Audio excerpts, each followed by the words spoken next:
ನಮಸ್ಕಾರ ಸ್ನೇಹಿತರೆ. ಟಿ20 ಕ್ರಿಕೆಟ್ನಲ್ಲಿ ಅತಿ ವೇಗವಾಗಿ ಶತಕ ಸಿಡಿಸಿದ ಟಾಪ್ 5 ಭಾರತೀಯ ಕ್ರಿಕೆಟಿಗರು ಯಾರ್ಯಾರು ಎಂದು ಈ ವಿಡಿಯೋದಲ್ಲಿ ಸಂಪೂರ್ಣವಾಗಿ ನೋಡೋಣ.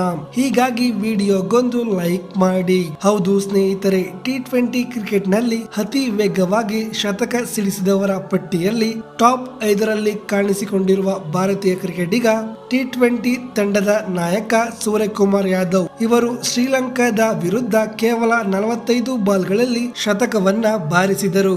ಟಾಪ್ 4ನಲ್ಲಿ ಟೀಮ್ ಇಂಡಿಯಾದ ಯುವ ಆಟಗಾರ ತಿಲಕ್ ವರ್ಮಾ ಕಾಣಿಸಿಕೊಂಡಿದ್ದಾರೆ.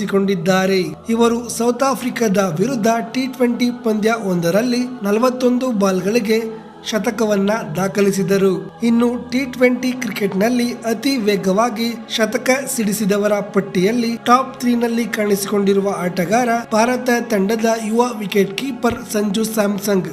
ಇವರು ಬಾಂಗ್ಲಾದೇಶದ ವಿರುದ್ಧ ಕೇವಲ 40 ಬಾಲ್ಗಳಲ್ಲಿ ಶತಕವನ್ನ ಗಳಿಸಿದ್ದಾರೆ. ಇನ್ನು ಟಾಪ್ 2ನಲ್ಲಿ ಟೀಮ್ ಇಂಡಿಯಾದ ಯುವ ಆರಂಭಿಕ ಆಟಗಾರ ಅಭಿಷೇಕ್ ಶರ್ಮಾ ಕಾಣಿಸಿಕೊಂಡಿದ್ದಾರೆ. ನಿನ್ನೆ ನಡೆದ ಇಂಗ್ಲೆಂಡ್ ವಿರುದ್ಧದ 5ನೇ ಟಿ20 ಪಂದ್ಯದಲ್ಲಿ ಕೇವಲ 37 ಬಾಲ್ಗಳಿಗೆ ಶತಕವನ್ನ ಬಾರಿಸಿದ್ದಾರೆ. ಇನ್ನು ಟಾಪ್ 1ನಲ್ಲಿ ಹಿಟ್ ಮ್ಯಾನ್ ರೋಹಿತ್ ಶರ್ಮಾ ಕಾಣಿಸಿಕೊಂಡಿದ್ದಾರೆ. ಇವರು ಕೇವಲ 35 ಬಾಲ್ಗಳಿಗೆ ಶ್ರೀಲಂಕಾದ ವಿರುದ್ಧ ಶತಕವನ್ನ ಬಾರಿಸಿದ್ದಾರೆ.